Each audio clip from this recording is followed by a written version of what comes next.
So we haven't told you much about Scott yet, and really this whole thing is for you to get to know a little bit more about Scott and some of his experiences in the world. But Scott was Facebook employee number 10. So back in 2005, he joined Facebook and was actually interviewed by Mark Zuckerberg because there was hardly anybody else there to do the interviews. He left in 2010, and since then has become the co-founder, along with two other co-founders, of a company called GoodRx, which is in the healthcare industry, provides price transparency in the pharmaceutical field. So I'm not going to do more than that because this is really a chance for Scott to tell a little bit about his experiences. So Scott, why don't you start off by telling us a little bit about what led you to being hired at Facebook back in 2005? Sure. Yeah, and thanks for having me. So I think it's a great opportunity. Yeah, so this story is going to sound, I don't know, maybe slightly esoteric and all over the place. I think it's more representative of like my attitude toward my first job and the fact that I didn't necessarily know what I wanted to do. I got, as you guys probably have on campus, I was an electrical engineering student at Stanford in grad school at the time. And I got an email on the jobs list, the EECS-jobs at whatever it was, that said, hey, we're looking for engineers to work at this company called Facebook. And at the time, I was looking for an internship job. They were looking for interns and full-time employees. I was interviewing at Adobe and Microsoft and a bunch more traditional software companies. And I was way down the process with these other companies. And on a whim, I sort of sent in my resume and was like, this seems interesting. I was on Facebook. It wasn't available at all the colleges. I had a bunch of friends that used it. I thought I was going to learn a lot about websites. And it took a little bit for them to get back to me. I had sort of written it off. This guy, Matt Kohler, who at the time was doing a lot of HR and business development, he's now a partner at Benchmark, a venture capital firm in Silicon Valley. And he sat me down. Basically, I came in and interviewed with him, and he sat me down and spent an hour telling me about how I should drop out of school. And, he had theoretically no agenda. I hadn't been interviewed, and he was just like, look, Stanford's going to be there. This job's going to be there. All of these opportunities are going to be there. He was sort of being somewhat facetious, I think, at the time. And that sent me on this path. I think I was like, well, yeah, maybe he's right in the framing. Like, I could always go back to grad school. I could always go work at the big corporate company. And that was like a Monday, I think on a Thursday, I interviewed with Mark. On Friday, I had an offer, and on Monday, I had accepted and decided to go work there. And I think my decision-making process and my rationale was not that in-depth. I think I was an engineering student that was looking to get into programming. It was kind of a good opportunity. I was interested in websites, and it sounds like sort of funny to say now. I was like interested in building websites, and this was something at the time that people did. I think little did I know that it wasn't building you don't go to an internet company to build websites. You build computers which build websites. And I had a really good background at the time, which allowed me to contribute to the company. So when you say, this individual was trying to get you to drop out of school, just to clarify, that was graduate school, right? That was you'd already finished your bachelor's, right? Yeah. So I'd finished my bachelor's. This is probably an interesting way. I'd finished my bachelor's. I was very happy that I finished my bachelor's. I went to grad school thinking that the more education I got, the more I was going to, be higher. It's a very abstract concept. I was going to be higher up, whatever that means, when I graduated, right? I was going to have the next title. And I came from, my parents were both in medicine, and medicine has this incredibly strict hierarchy, lots of educational milestones which you must meet in order to go on to the next place. And I that's the way I thought the world worked. And I think, after having this experience, it's like, this is really the definition of entrepreneurship, right? This is the difference. The difference is it's sort of in your control, and, you get to learn at your pace, and you get to figure out the things that you want to do. And that idea was very eye-opening to me. I think I didn't go into it. I didn't go into my education that way. I think I had wished I had more of that broad perspective of like, oh, this is a great time to absorb information and learn and be prepared to go on to the next step. I think I just wanted to get the degree and move on to the job. And to me, dropping out meant I got the job. So why did I need the degree? I think in hindsight, it's more complicated.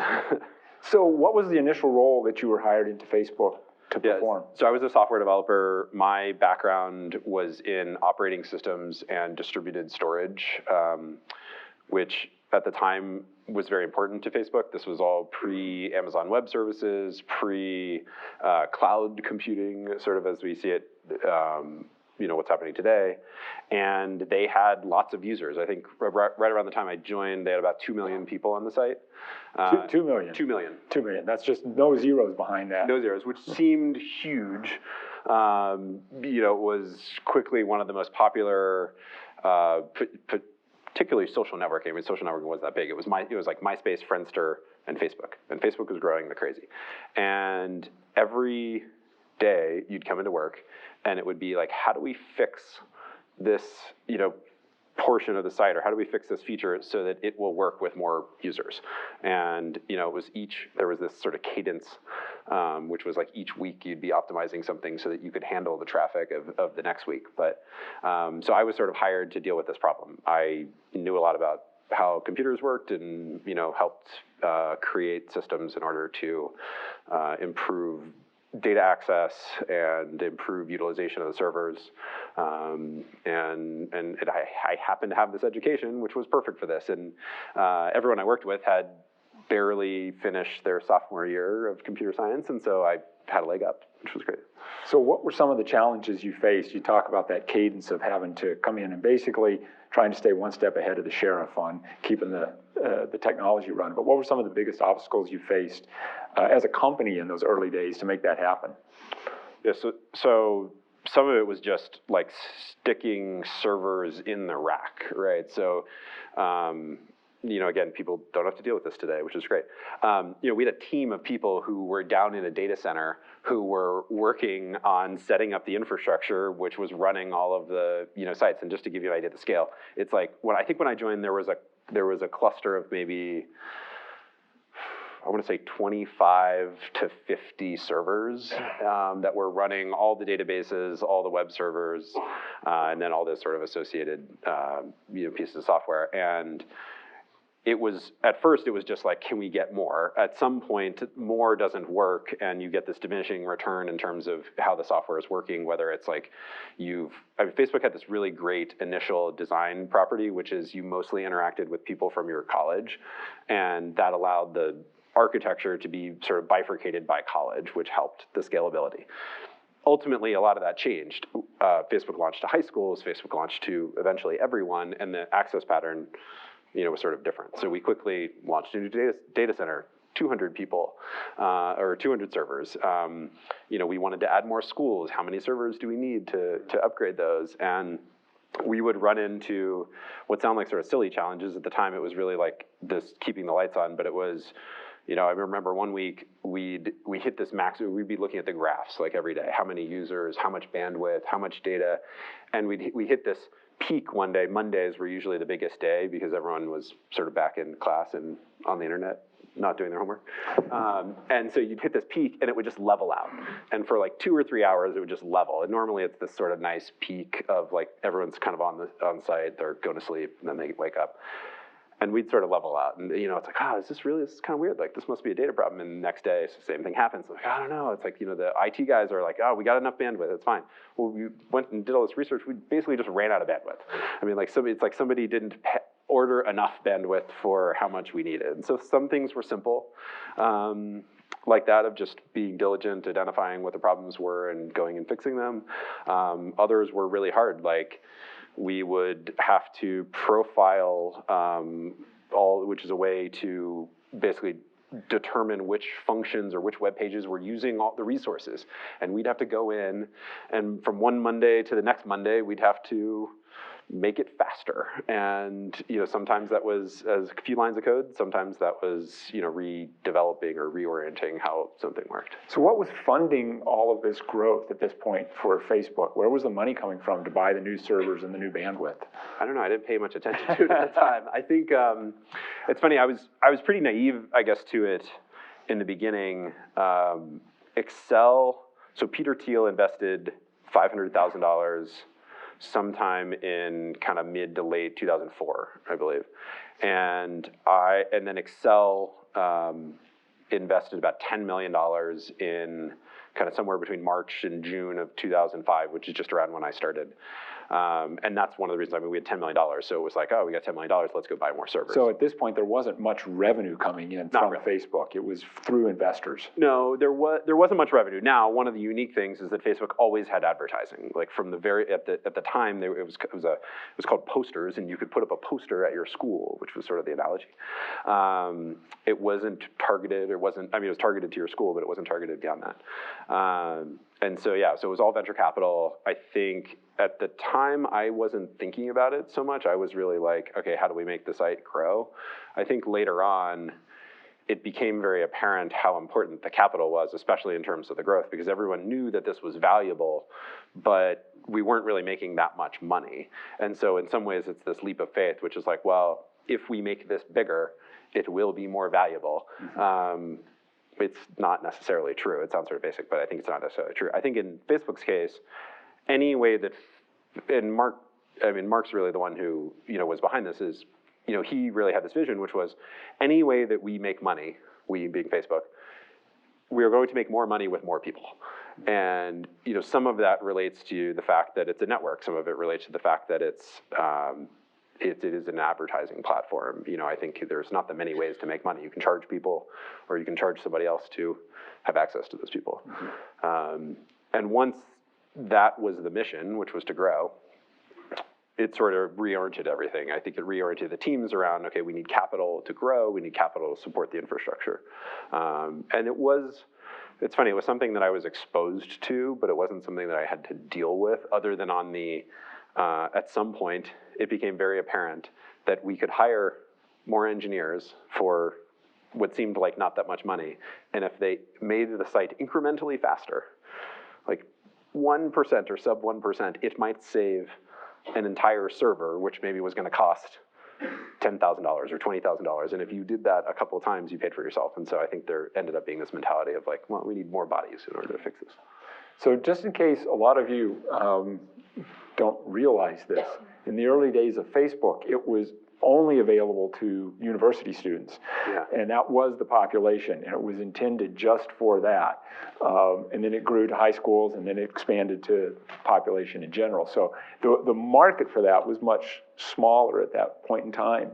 At what point did the need for expanding so that you could obviously build that network effect, did that really become what was driving the company? You talked about that happening, but was that right when you started, or was that a few years into it?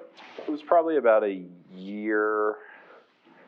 It was about a year into it. So summer of 2000. So summer was always like the quiet time, right? Because everyone goes and does whatever they do in the summer. So everyone wasn't on campus doing the social networking thing. So it was kind of quiet. Now, one of the good things, because of this college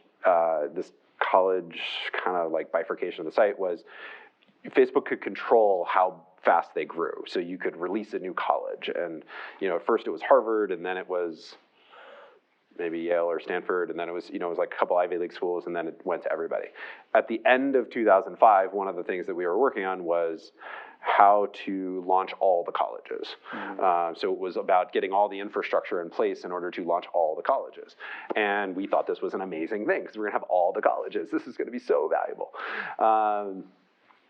I think it sounds sort of funny now, because obviously the valuable thing is all the people, or what happens when you then there's these questions, which is what happens when you graduate college? What do you do when you come in?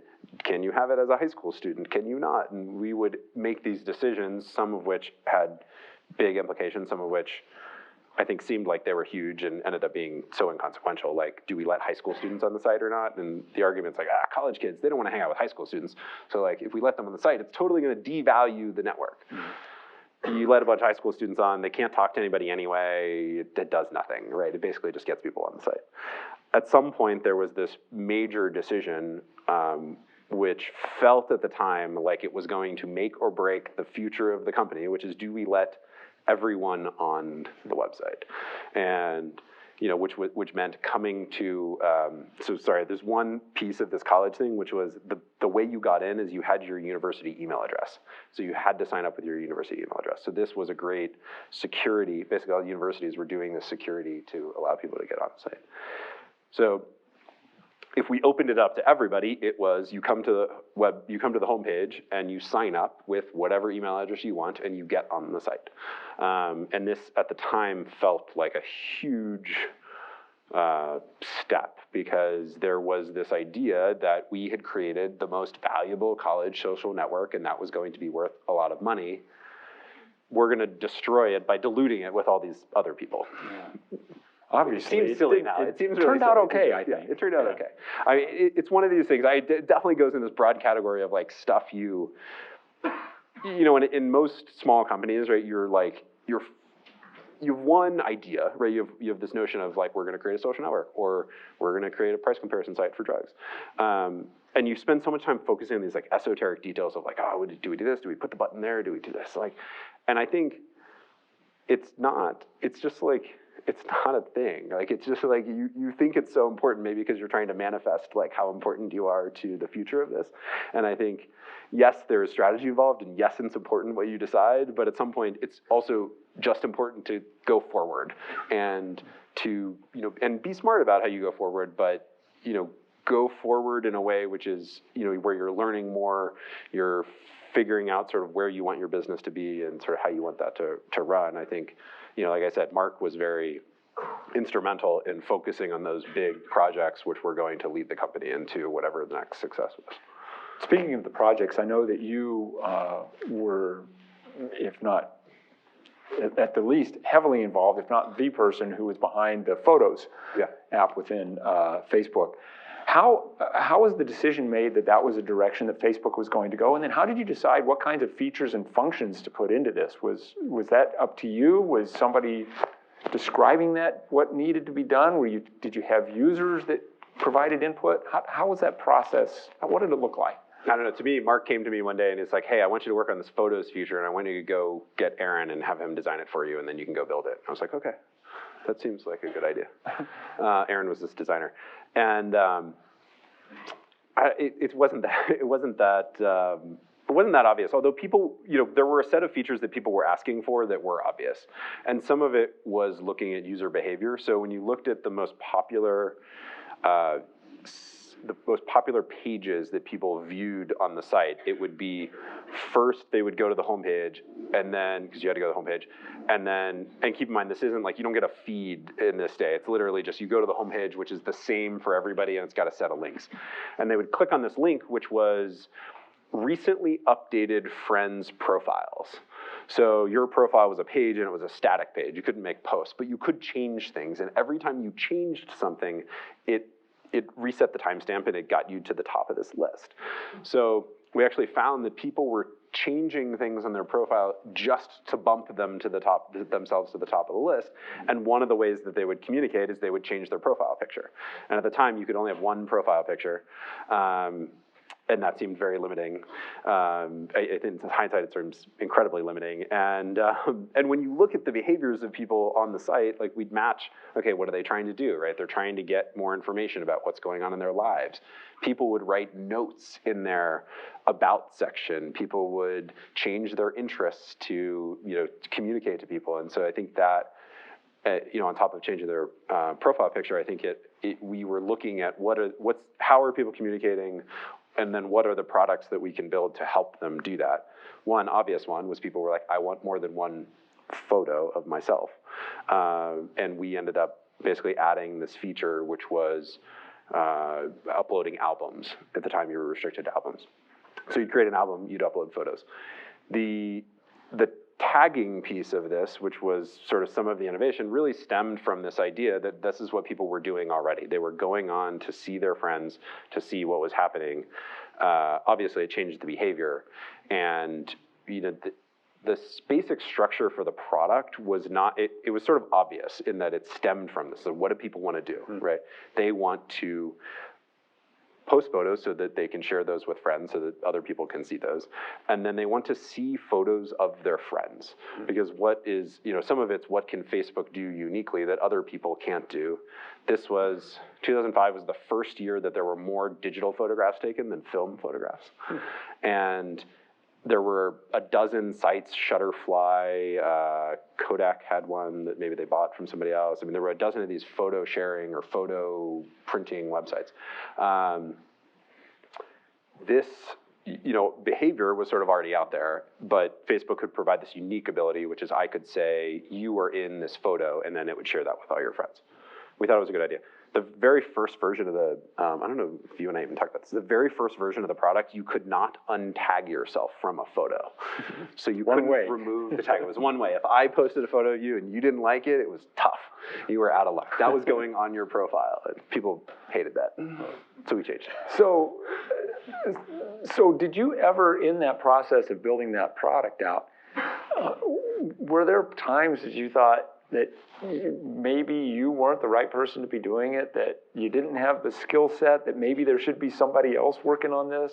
And were you working, there weren't that many employees then, so you didn't have a whole team. So were you working primarily alone on that? So photos I did mostly alone, although later on in the project, I brought in some other people. Like another guy built the upload software to ingest the files. Another guy helped me with some of the search. He had been working on search on another thing, and we wanted to do some sort of photo search, and so he helped me on that component. And then, after we launched the product, they sort of all went their other ways, and I was there maintaining it. Now, there wasn't as much to do maintaining it on the product side, and there was a lot to do on the infrastructure side. It's interesting. I certainly felt like I was stretched in terms of what I knew. I think the culture and the way that they set up, but some of it just stems from, who everybody was. Everybody was young, and everybody, had some education, but not tons of experience. And they did bring in some people who had more experience, but I don't know, the culture was just like, yes, everybody can do this, everyone can contribute. Everybody's making it up as they go along anyway. I mean, this was one of the big learnings, is it's like, they'd hire people in who had 10 or 15 years of experience, which was 10 or 15 years more than we had, or than I had, and they didn't know the answer either, right? They were just gonna make it up like the next guy. And so I think that gave me the confidence to say, well, I'll just try my best and make this work. And so some of it was just iterating and churning things through. There was one period where we had worked, so most of the work on Facebook Photos after the fact was a lot on infrastructure. And so we had purchased these huge storage servers to serve all the photos from this company called NetApp. And because obviously we didn't know how to build the storage. And so I had to go down to NetApp one day, and I was in this conference room with all these engineers in order to try to figure out how to make the system work. It wasn't really working. And I was 22, I guess, at the time. And I probably walked in like flip-flops and shorts, and like everyone's in these like, probably suits and ties. And, we'd been buying hundreds of thousands of dollars of equipment from them. They don't want to lose the sale. And I had to sort of walk them through what we were doing, and basically through this process learned that like the system was just like not gonna work. Like their file system was designed in a very particular way that didn't work with how we were accessing the photos. And that sent us down this path, which was like, well, we'll just build it ourselves and figure it out. And so I don't know that I like second guess myself so much. I mean, certainly there were periods in my career where I was like, this is very hard. I don't know if I'm cut out for this, but I don't know that I ever said I can't do it, as much as it was, let's figure out the right path forward and figure out how we're gonna do it. So you talked about the culture. Describe a little bit the culture when you started at Facebook, and then was there an evolution of that culture over the 5 years you were there? What did you, that we'll figure it out attitude, I think that's a pretty empowering culture to be part of. Were there what were the best parts of the culture, and what were parts that you thought, oh, maybe that's not necessarily going to work when you scale up? Yeah, so there were 10 people when I started, and there was this cycle of like not enough people, not enough furniture. We'd like, it was very scrappy. I think I went down, the first day I went down to the Apple store and like bought my own computer and then came back to the office and like set it up. We had like, I don't even think we had all hands meetings at the time because everyone was in our room. Our second office was probably like, let's say the size of this room. Maybe there was like 100, 200 people in the company. Maybe it was 2 floors at the time. And, look, it did change. I think there were about 2,000 people when I left, which was very different. You have to have processes in place to, make sure you're not taking down the site. I mean, we would, in the very beginning, there was a button, there was a web page, and you go to the web page and you would hit the button, and the button made whatever code was like checked into the repository go live. It would just like, you'd be there and you'd be the one responsible and you'd sort of yell, hey, we're going, we're gonna go live. Okay. So you'd hit the button and like, usually something would break. And so you'd be looking at all the stuff that you broke and then you'd have to go and fix it. There were many nights where— Was there a go back button? Eventually we added a go back button, and at first there wasn't a go back. You had to manually go in and type the command to like, go get the pre. It sounds sort of like really silly and half-assed. But it was just, it worked, right? And everybody was there, and everybody was in the office, so it was kind of easy to do. Look, you got to add the processes, for the better. And at some point, the company starts making real money, and so every minute you're not, live or up, or you have bugs, is another minute that you are losing. I mean, now it's probably millions of dollars, per minute or per second, that's happening. So I think I was telling you earlier, just before we started, that there's I guess a really interesting pattern just that is reflective for me about, where companies are going and how it relates to working within a company versus starting a company, that there's a Facebook group for ex-Facebook employees that just the other day someone posted, they're like, has anybody gone back to work at Facebook? Like, do you, they call it the boomerang, where you leave and you go back. And has anybody gone back? And it turned into this whole thread of people reminiscing about the company in 2009 and 2010, where they're like, man, the golden ages were 2009, 2010. And I'm sitting there thinking like, oh my God, that's when I wanted to leave. And that was a terrible time. I wanted to go back to 2005. And so I think it's like all your perspective in this. I think it was beneficial to me because it was very empowering. I got the opportunity to learn a lot and to see a lot. I mean, even this decision around changing the name. So the company and the website used to be thefacebook.com, THE in front of it. Again, it sounds really silly now. And there was all of this discussion around, do we drop the? And there was a heated argument in the office, like, no, you're going to ruin the brand. The brand is the Facebook. It sort of has its own tongue-in-cheek, feel to it. Obviously, it's stupid, right? It's like, it makes more sense as Facebook, Well, tell us a little bit about your decision to leave Facebook in 2010, or perhaps the decision came much earlier and it took a while to implement the decision. But yeah, I think I was trying to figure out what I wanted to do. I changed jobs. You asked me this question, I never answered it. My first job was a developer. I ended up running this group where everybody on my team was older than me, which I think was just because I had been there longer. There were about 10 people doing like infrastructure engineering and server architecture and development. I thought I wanted to do product design and product development, and so I had sort of tried that for a little bit, but piecemeal. Like I went to product engineering, and ran a group there, and tried product management. I wasn't very organized, so it didn't work out well. And then eventually at the very end, I was like, okay, look, I got to give this a shot. I got to go back to being a developer. So I went back and worked on a team, and actually worked on a project that I had like created the first version of this software, which people had obviously taken and made it better. But I was sort of looking for what I would do here and what was going to inspire me.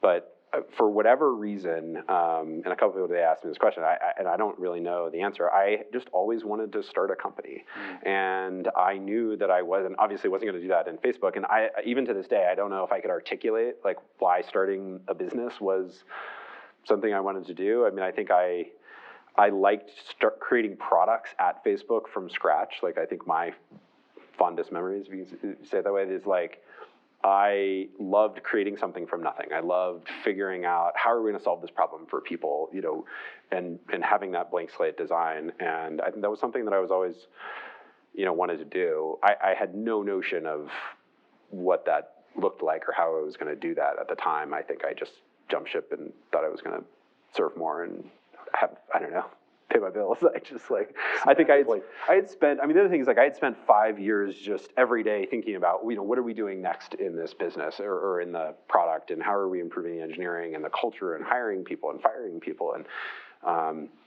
I think at some point when I stuck my head up from that, you know, you're sort of down here in the company and you can't see out. And so at some point when I was out of that, I was like, wow, there's all this other really cool stuff, and like, I should go work on some of that. So tell us a little bit about that transition then. So you left Facebook in 2010. Yes. And what the next few months, year look like, and what were you planning at that point? Yeah, I had no idea. I think I like to think I had some master plan. I think I didn't. I think I did nothing. I mean, I think the reality is we looked at the timeline. I think I did nothing for about 6 months and got really bored. I had tinkered with a few projects that I had wanted to do. I was interested in a few areas, but it just never materialized. Like, it was really hard for me to take something. It's funny because I just said I loved creating something from nothing. It was really hard to take something from scratch, which was an idea, and then implement it all the way through to be the website or the, you know, the product or the app or whatever, you know, you wanted to create, the instantiation of that. And, you know, some of that's just what is the idea and what are the frameworks and how am I going to do this and who am I doing it with?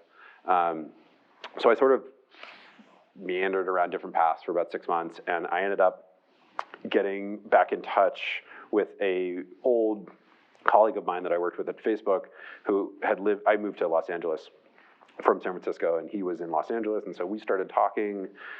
He met another guy who eventually became our third co-founder through their mothers.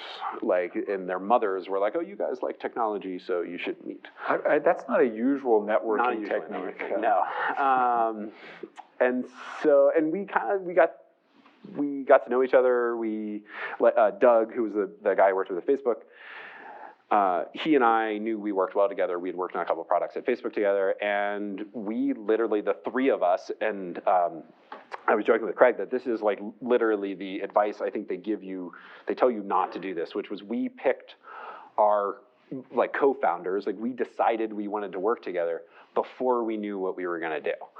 And we liked talking to each other about ideas. We all wanted to start a company. Again, I don't know what that means, but we knew we wanted to do something. And so we literally started having breakfast one day a week and talking about ideas. And we'd sit down at breakfast before, I guess, the other two guys, I wasn't working at the time, but the other two guys were working, and, you know, we'd do it really early in the morning before work. We'd write down every idea we had over the weekend or over the week, and we'd just hammer on them, you know, to be like, oh, that one's not going to work, or that one's cool, or that. I mean, we had 100 ideas, some of which got built, and I'm glad they got built, and they're great products, and, you know, we didn't have to build them, which was even better. So they got built by someone else, started business. They got built by somebody else. I mean, we had this idea that we called house porn, that was because we liked. Are you sure we can talk about this? I think we can talk about this. Okay. This is a university. All right. Okay. We had this idea where we liked looking at pictures of houses in architecture. Like, we liked the design, we liked architectural design, and so we liked, you know, looking at architectural digest or magazines or whatever you do, and so we wanted to look at pictures of houses. Sounds sort of weird. This became House. Like, this is essentially how House, I don't know if you're familiar with what's that. This is essentially how House got created, which is you would have pictures of these houses and you would eventually find the product that you wanted to, you know, thing. It's $1 billion company out of this idea of like looking at houses, and we just thought it was going to be interesting because we'd get to see houses and we like that. So how did you end up in the something associated with healthcare, which is a notoriously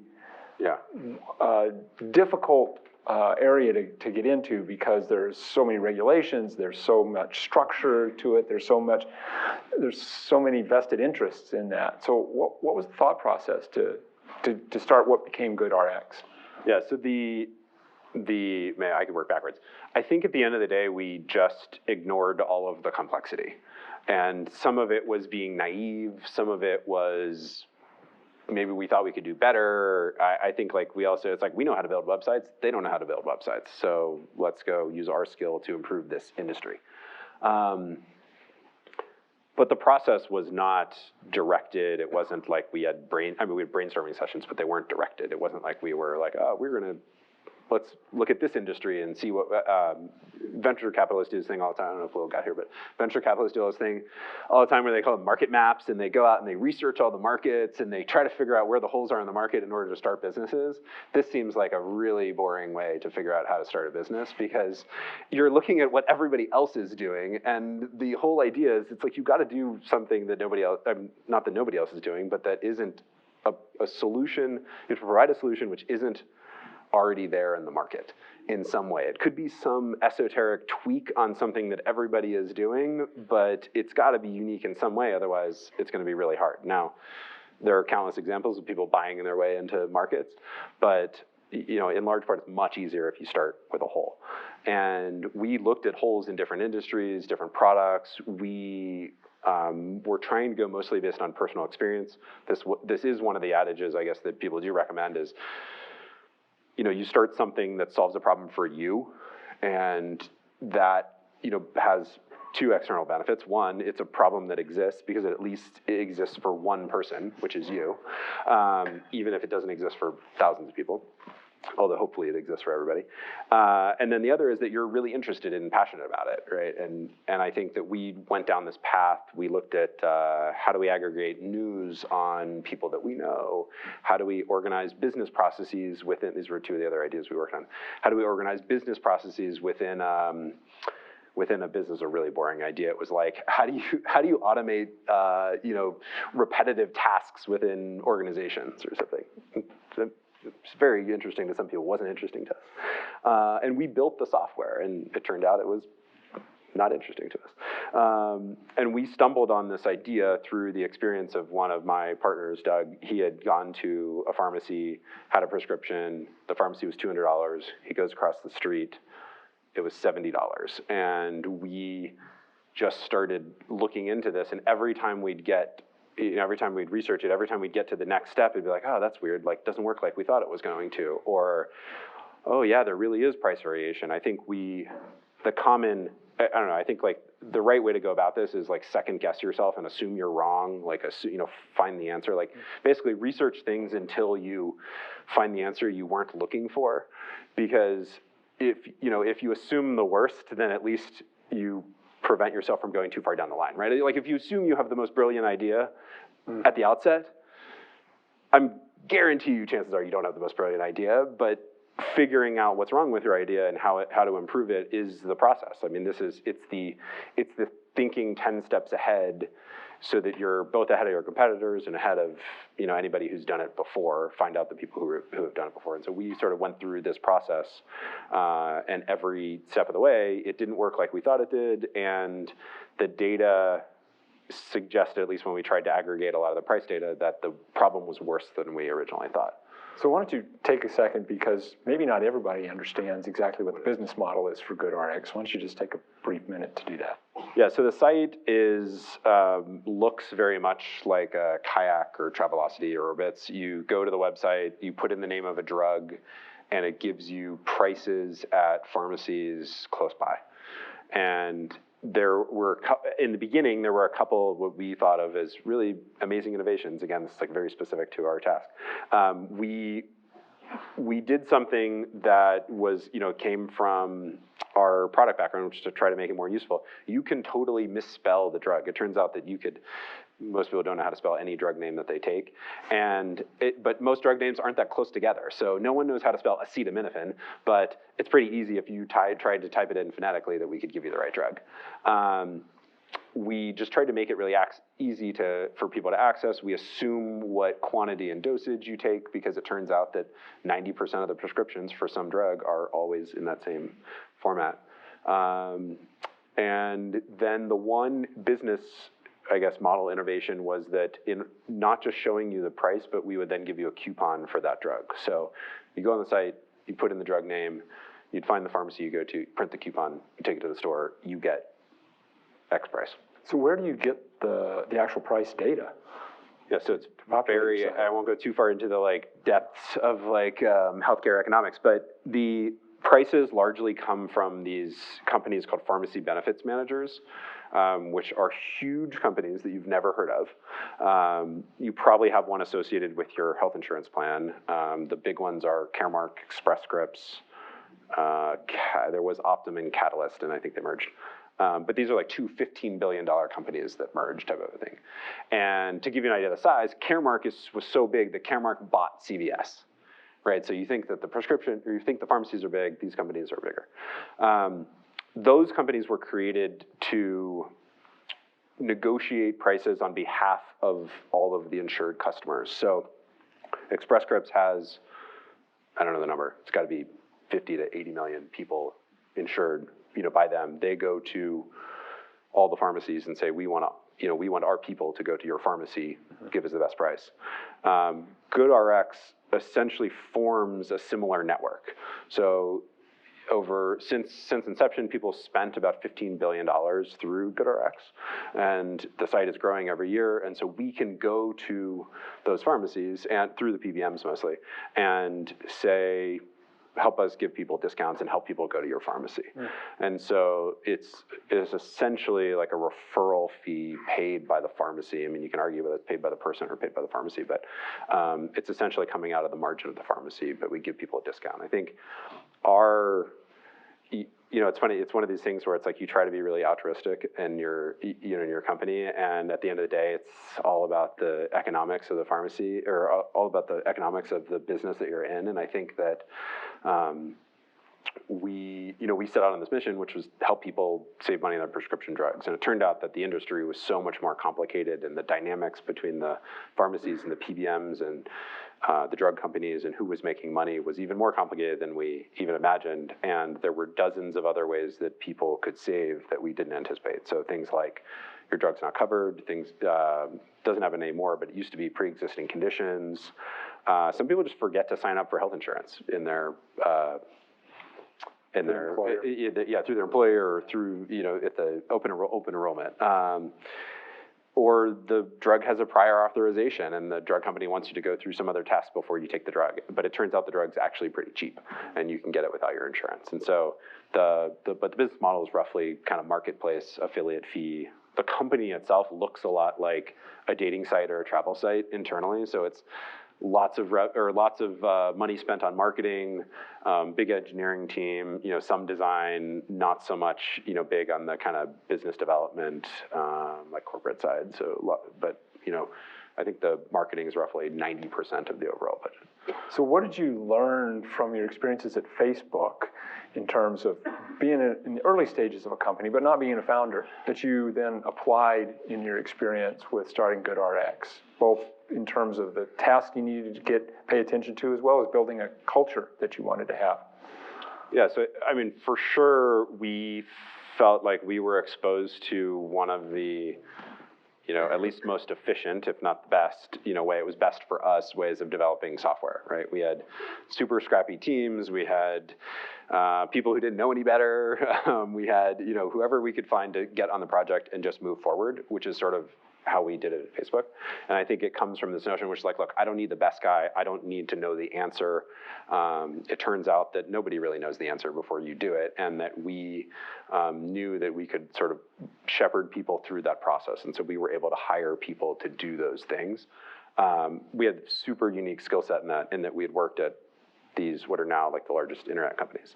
So some of it's being exposed to that organizationally, but the other is this idea, which was, well, at Facebook, I in particular, went and did something that I didn't know how to do, or I got thrown into some environment where I didn't know the answer, and it turned out that was okay. And I was able to make the mistake and figure it out and make it up. I mean, literally, it's like you sort of sit there and you think about it, how you're going to do it, and you make the plan, then you go do it. And we learned that this iteration on the product and on the business was, really what churns out the end. The end goal or the end result, which everyone looks at, and they look at Facebook Day, I was like, oh my gosh, look at this thing. It's like, people don't say this anymore, but it's so amazing. Like, here's this product that everyone uses, and we get to keep in touch with our friends. And but that's like not how it started. It started as something which was mostly broken and didn't work that well, and it was the only thing available.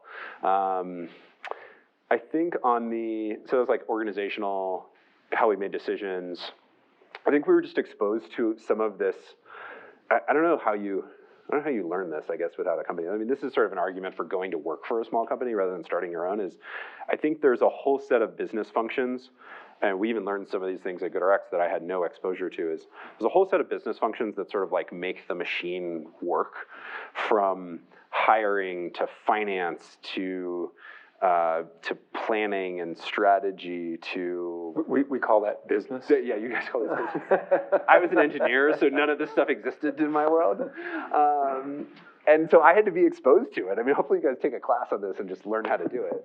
Just as I took a class in programming and learned how to do that. I mean, I think that it wasn't obvious to me how to run, let's see, at GoodRx, at GoodRx I ran TV advertising for 2 years. So I bought TV advertising for the company, and we ended up spending, now I think they probably spend a couple $1 million a month on television advertising, but I had never produced a TV commercial, and I had never bought TV advertising. I just went and called the first person I knew who I thought knew how to do it and asked them and went forth. I mean, it wasn't, I think it was, don't get too hung up on the right way to do it. Don't get too hung up on the fact that you don't know how to do it. Fail. I will say that like there is this huge culture, particularly inside Facebook, which it's been turned around in terms of the like history, but there's this slogan, which is move fast and break things, which has obviously been used as like, this is the downfall of Facebook. But I think in some ways it's taken out of context. It doesn't really mean like break everything. It just means don't be scared of breaking things, because most companies sit there and they say, we have this really valuable thing, which is our business, and we can't disrupt our customer base. We can't disrupt the existing business or what we sell. We can't come out with this new product because that's going to cannibalize our old product, right? And not that every day you're sitting around, but the micro decisions around securing your existing asset creep into businesses and allow people to start new companies. And this idea that you could just move faster because you were small is somewhat non-obvious, right? You'd think that a huge company could just churn out products because they've got thousands of engineers. But it turns out that you could go home and build the app in the next week that they would struggle for months to get out for a variety of reasons.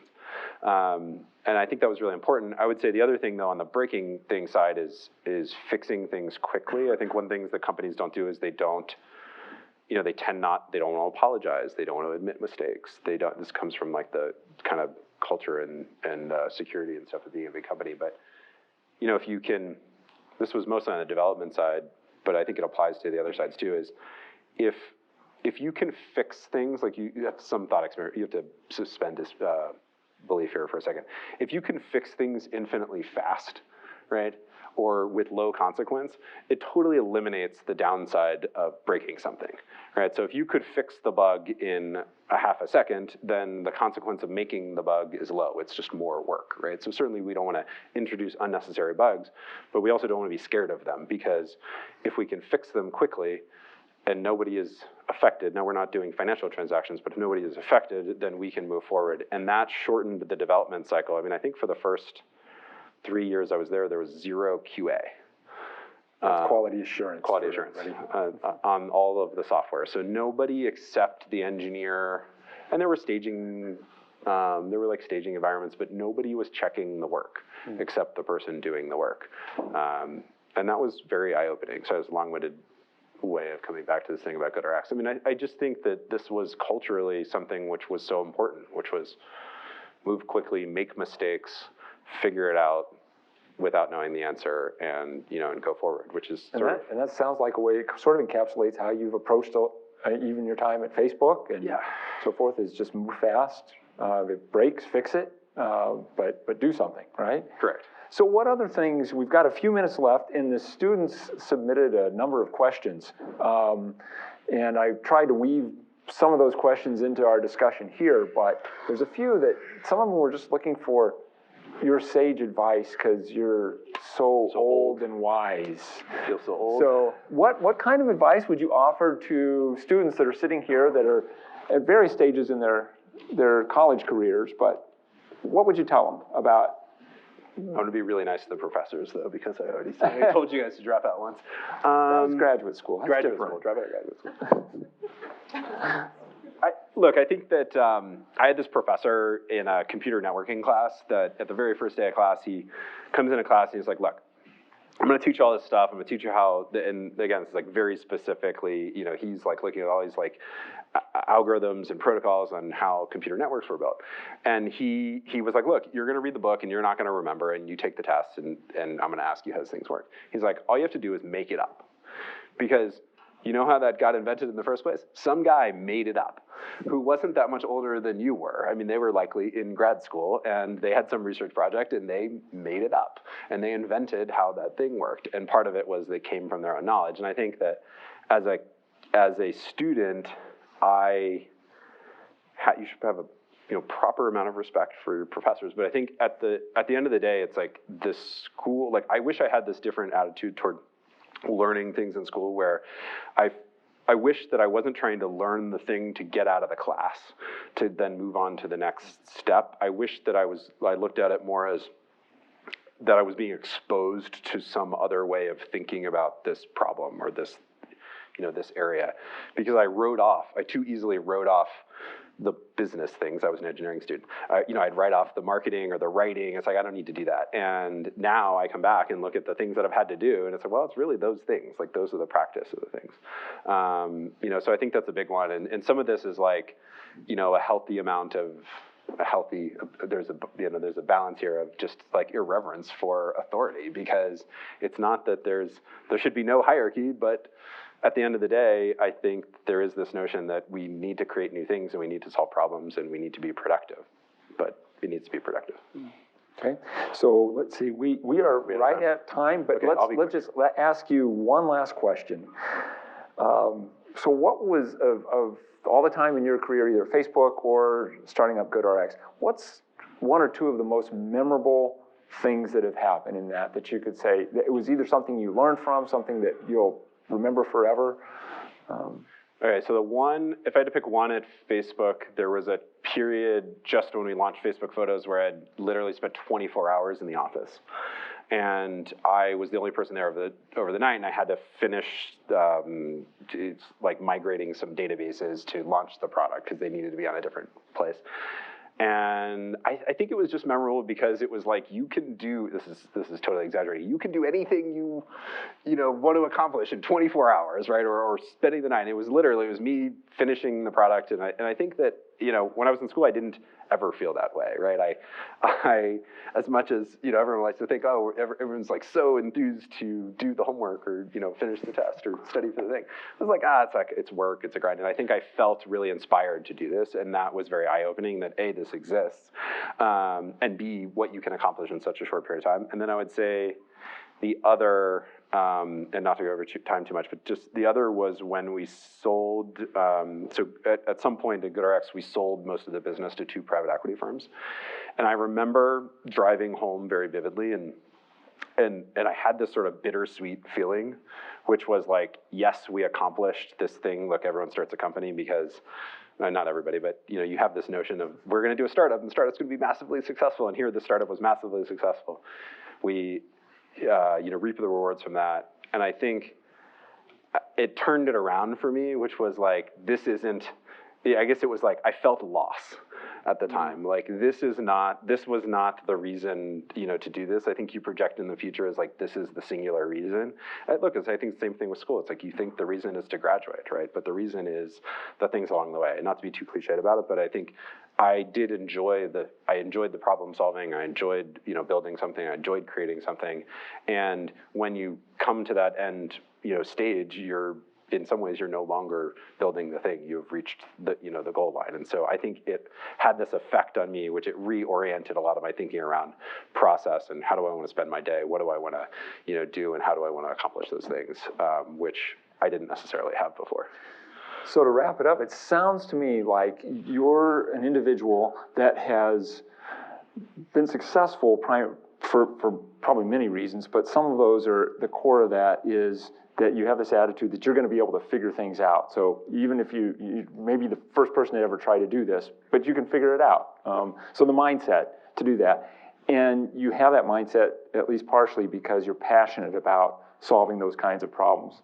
So I think that's something that everybody could take away, is that if you're passionate about something, you can figure out how to do it. Your education provides a foundation for that, but it's that attitude of like, well, I can figure it out. Somebody had to figure it out the first time, so why not you? So, Scott, thank you very much. We really appreciate you coming to see us. Thanks, everybody.